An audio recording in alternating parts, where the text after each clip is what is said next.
And what are we doing instead? At Copenhagen, this December, weeks away, a treaty will be signed. Your president will sign it. Most of the third world countries will sign it because they think they're going to get money out of it. Most of the left-wing regimes around the world, like the European Union, will rubber stamp it. Virtually nobody won't sign it. I have read that treaty. And what it says is this: that a world government is going to be created. The word government actually appears as the first of three purposes of the new entity.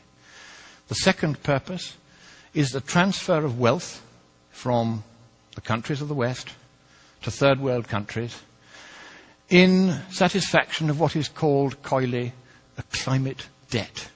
Because we've been burning CO2 and they haven't, and we've been screwing up the climate. We haven't been screwing up the climate, but that's the line.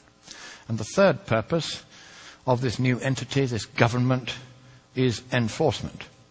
How many of you think that the word election or democracy or vote or ballot occurs anywhere in the 200 pages of that treaty? Quite right, it doesn't appear once.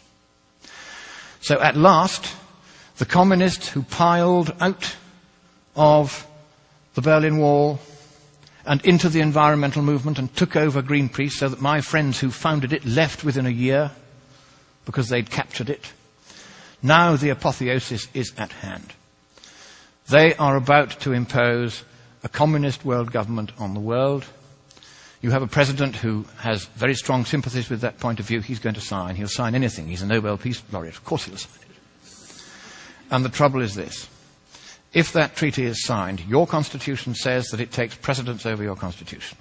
And you can't resile from that treaty unless you get the agreement of all the other states parties. And because you'll be the biggest paying country, they're not going to let you out.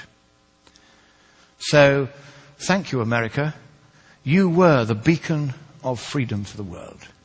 It is a privilege merely to stand on this soil of freedom while it is still free. But in the next few weeks, unless you stop it, your president will sign your freedom, your democracy, and your prosperity away forever. And neither you nor any subsequent government you may elect will have any power whatsoever to take it back again. That is how serious it is. I have read the treaty. I've seen this stuff about government and climate debt and enforcement. They are going to do this to you, whether you like it or no. But I think it is here in your great nation, which I so love and I so admire. It is here that perhaps at this 11th hour, at the 59th minute and the 59th second, you will rise up and you will stop your president from signing that dreadful treaty. That purposeless treaty, for there is no problem with the climate, and even if there were, economically speaking, there's nothing we can do about it. So I end by saying to you the words that Winston Churchill addressed to your president in the darkest hour before the dawn of freedom in the Second World War. He quoted from your great poet Longfellow. "Sail on, O ship of state.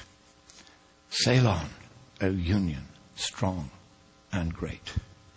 Humanity, with all its fears, with all the hopes of future years, is hanging breathless on thy fate."